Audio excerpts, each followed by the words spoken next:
Hello, Dalton Golf and Country Club. We are here on week 5 of our interview series, and today we are with Kenny Davis, Hello, our how golf you doing? course superintendent. So we're going to get to know Kenny a little bit. Yep. So why don't you tell us where you are originally from? Because I know when you came into this position, you had to move to come here. Yeah, so I've moved multiple times, but I'm originally from Duluth, Minnesota. That's where I was born and raised. Then I did most of my elementary, middle school, and high school in Conyers, Georgia. Okay. So when and did you that's- move out of Minnesota? Because you definitely don't have that northern Canadian-ish I accent. do not. I was probably 4 or 5 when I Okay. moved out of there. So you that's probably lost that real quick. real fast. As soon as I moved down here to the south, it definitely. But I still say sometimes I'm a Yankee whenever it helps me out. There you go. Yeah. So how and when did you decide that you wanted to pretty much watch grass grow for a living? Oh, when? I was 18 when I Okay. decided that I really wanted to do this. And the reason why I decided was I wasn't the best kid. Growing up, I didn't get good grades. I was always doing something to aggravate my parents. So as a punishment, my dad would always put me in the yard.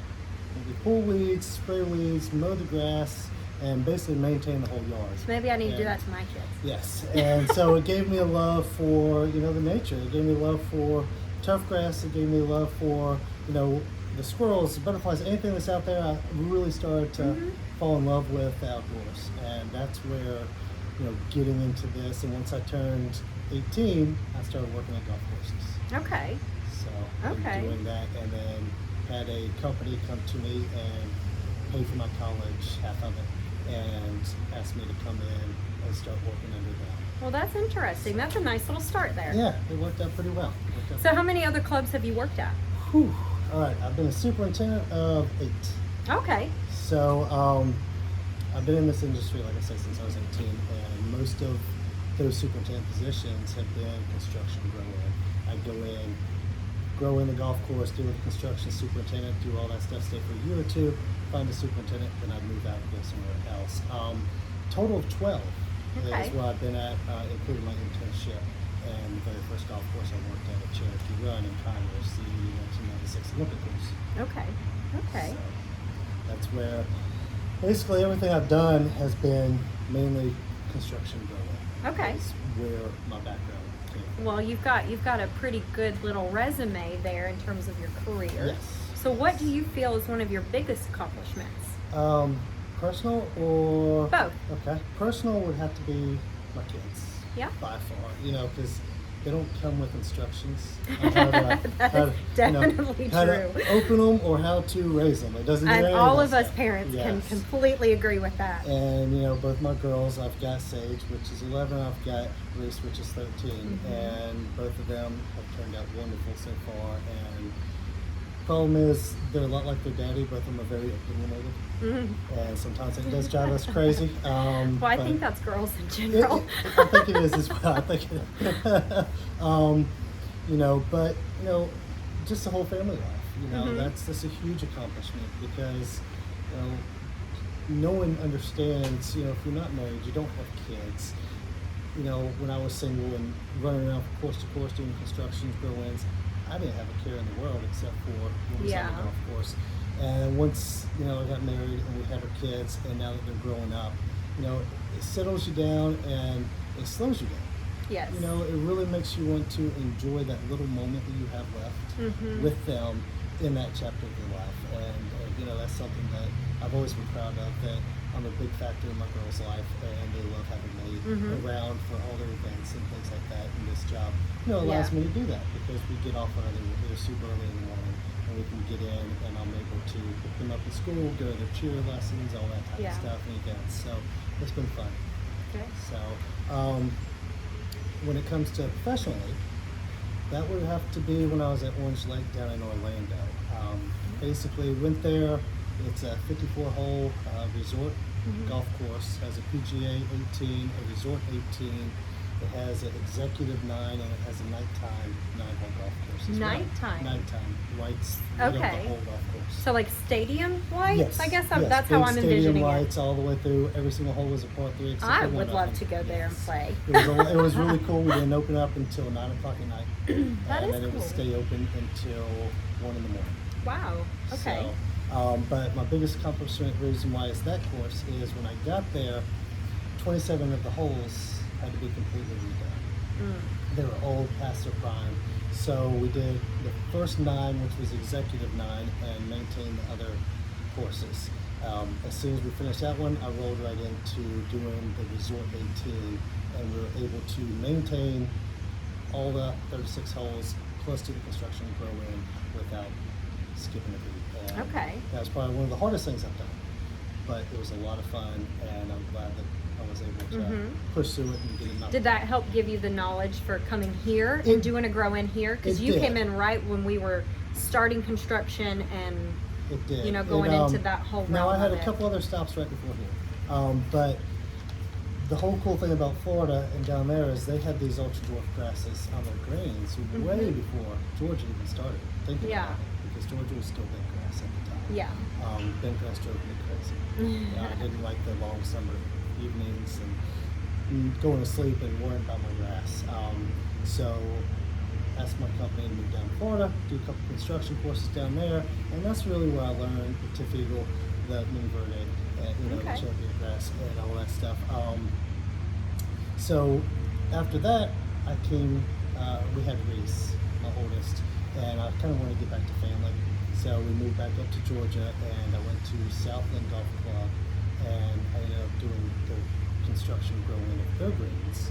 Okay. And I moved from there to Cannon Gate at Eagle Watch and did their construction growing of their greens, and I stayed there for 8 years before I moved Mhm. Okay. So I've been All over the place. Yes, we can tell. So who is someone that you look up to? Personally, it'd be my dad. Yeah. As a kid, a teenage boy especially, I bucked up a little too early. And we had our tie-ins, we head to head. My dad traveled a lot, and so I kind of saw myself as a man in a house a little too early. And so we had our, knockout, drag-outs, stuff like that. But he taught me how to respect women. The one thing that he always had was his love for my mom. And Yeah. he would never let us back talk, or would never let us do anything to disrespect his wife. And, that right there helped me, realize what relationships were. And then his love for nature and being outside. He's 80 years old right now. He's still outside in the yard working. And That's he's probably the best wonderful. yards in the neighborhood. And so that kind of really, that got me into what I'm doing and gave me the personality and the drive that I have. But when it comes to professionalism, I have a guy that got me into the industry and sent me to college. His name is Alex Marshall. He's a certified superintendent, and he was a vice president for environmental golf at the time. And he saw something that he liked in me and basically took me under his wing. Okay. And moved me from course to course to course to get me as much experience as I possibly could to where I could be successful. And to this day, he and I still keep in touch. He's actually visited the golf course. Oh, wow. Right during the construction growing. He came out. Yeah. He lives down in South Florida. And Okay. he flew up and came out and looked at the course and helped me out with some issues and stuff. So Has he been back up since the grow in and been able to play it or he anything? hasn't been able to play it. He has been back up and stuff. Really good friend of mine. He's basically my dad in the industry. Yeah. Yeah. So he's the one who's my biggest influence when it comes to the golf course. Yeah. Okay. That's good. What do you enjoy doing outside of work? Whew, well, yeah, a lot of. I know you've got we got a lot two of girls. things, You yeah. run them around to Run them cheer and around. gymnastics and all that. But I when you think- get Kenny time, Anytime, I enjoy taking the family out on the boat. That's probably my most enjoyment that I get out of, our family time, stuff like that. But if we're saying Kenny time, it's really, I've got a little golf simulator down in my basement, and I really enjoy just going down there and playing 18 holes of golf on the simulator and just winding down and trying to relax. okay. So that's, Yeah. but those are the two things that I really enjoy doing. Okay. So since you've reached your superintendent level, What are the next steps for you? Well, there's only one more level I can reach, which is certified. Okay. I'm already Class A, which good thing about being Class A is that's the second highest level you can get, and I can get into golf tournaments for free. I can do all that type of stuff, playing courses with no issues, things like that, which is really nice. Being certified used to be a huge goal for me. I used to really want to become certified. The problem with certification right now is it seems like it's a dying thing. Courses aren't always looking for a certified superintendent anymore. They just really want a Class A superintendent. So really, my next step is, basically here. This is where I plan to retire. I want to raise my family. I want to see them through college. I want to do all that stuff. I want to bring this golf course to where it needs to be. I don't have any plans on to go anywhere else. Yeah. This was our final stop. Okay. So. Well, that's good to hear. What do you enjoy most about Dalton Golf and Country Club? Well, I love our members. I just love how, kind of like what Russ said last time is, they'll come right up to you and give you a piece of their mind about what they think about the golf course or what needs to get done or what you're overlooking. But then they'll come up to you at the end of the round, say everything's great, you're having a good time, you're still friends. It's very, no one's hiding anything. Yeah. It doesn't seem like people are sneaking around to do things. Everyone's just very upfront. Right. And I can hang out with any of our members. I like every single one of them. I love their families. I love everyone that works here. I think all of us get along great. And, it's just that family atmosphere. It's a lot of fun. My girls like coming out there. My crew is a wonderful crew. The guys, they're small, but they get a lot done. Yeah. And a lot of times I push them to try and get things done a little too fast. But, we can always come back and fix them as long as we get them done. And that's the goals, is to pursue the major projects, get these things done, and, then be able to just maintain. And, that's where we're at now. But back to the question, it's a family environment. I like it. It's that small country club feel. When I interviewed for the job, my first interview, I pulled into the parking lot, and there were more jacked up pickup trucks in this parking lot than I've ever seen at any other golf club. And right then and there is when I fell in love with the course. I was like, this is my type of place. Everyone here is a hard-working individual, hard-working families, and they know what it's like. And that's what really was my first impression of the course that really drew me in. Yeah. So tell us something about you that we don't know. I love scuba diving. Really? Yes, I love scuba diving. I love spearfishing. The water's my passion. Yeah. I love the water. I love being out there. I love fishing. I love all that type of stuff. But scuba diving and spearfishing is by far one of my favorite things to do. So where do you go do that at? Used to do Gulf of Mexico. I've gone to Mexico itself, Cozumel, done a lot of night dives out there, down Key West, things like that. So that's one of my favorite things to do right there. And then something else you don't know about me probably is I worked at a golf course in Puerto Rico for a year. Oh. Doing construction. Puerto Rico, that's where I honeymooned. It's a beautiful. If you've never been there, it's a beautiful island. Yeah. Sure is. Okay.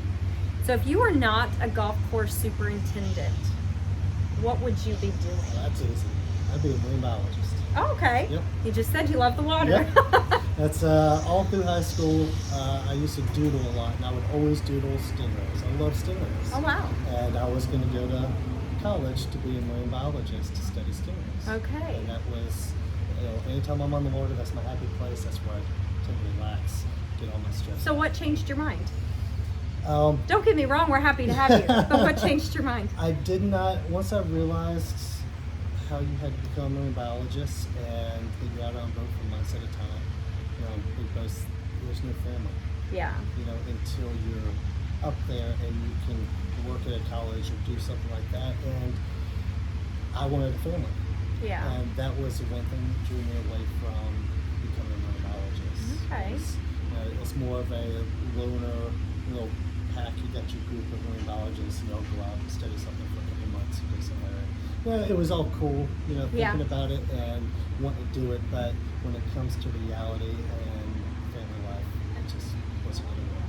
So Okay. this was my next favorite thing to do, my next Okay. passion. So it's, like they say, if you enjoy what you do, it's never work. Yeah, You that know. is true. So that's what I did. I found something that I really enjoyed, so I'll never have an end to work. Okay. So Okay. Well, thank you so much Yes, for your time thank you. today, and I hope you all have enjoyed getting to know Kenny a little bit better. Yes. And please make sure you like, share, and subscribe on our YouTube channel. Get us out there a little bit more, and we will see you right back here next week on our week 6 interviews with Executive Chef Kobe Morgan. Have a great day, Have everyone. a great day. Thank you.